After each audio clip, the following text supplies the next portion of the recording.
It's a Sunday afternoon in the fall of my sophomore year in college.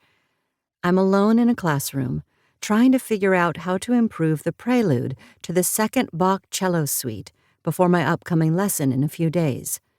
My usual method of practicing hasn't been working very well because I'm just not able to play anything the way I want.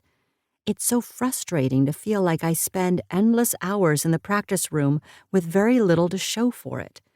I'm tired of feeling this way all the time. So today, I've decided to try something different. I play a phrase, record it, and then listen back. I hear aspects of the timing, sound, and intonation that I'm not happy with. I try to fix these things, then record again. Okay, the sound and intonation are better, but the timing is still off. Maybe I should slow down more at the end of the phrase? I record again. No, the slowing down sounds terrible. Maybe I should move forward through the end of the phrase instead? I record, listen. Yeah, that's better. I try it again to see if I can recreate it. Record, listen. Yep, that's what I want now. I spend the entire afternoon working through the prelude in this way. It's exhausting but rewarding work. I've never been this focused while practicing before. When I leave to go to dinner, I feel much better about how I sound, for a change. The next day, I review the prelude again.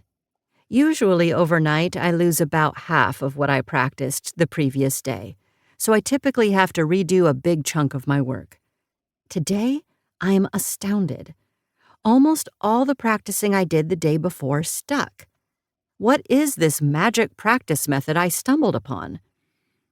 As musicians, we spend a large portion of our lives practicing, doing our best to improve our technique and musicianship, trying to close the gap between what we can imagine and what we actually hear coming out of our instruments. But often, we are given very little, if any, instruction by our teachers on how to accomplish this effectively. We are just told, this needs more work, or spend more time working on intonation here. But the how is left out of the discussion. Some of us were lucky enough to have teachers who did teach us how to practice effectively, but often the why behind the specific practice method was neglected. We are largely left to our own devices, which often result in choosing practice methods that are less than optimal. The magic practice method I stumbled onto that fall afternoon is known as deliberate practice, first described by Anders Ericsson in his 1993 research study on the topic.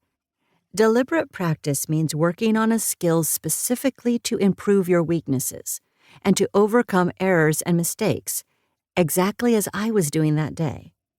Dr. Ericsson also emphasizes that ideally this should be directed by a qualified teacher who has achieved expertise in the field. But how exactly are you supposed to go about deliberate practice?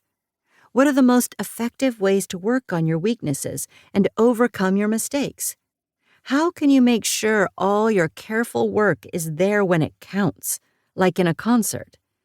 And what does scientific research have to say about the best ways to practice? That is the topic of this book. To keep listening to this audiobook for free, click the link in the description. It will take you to a free Audible trial where you can listen to this and many other book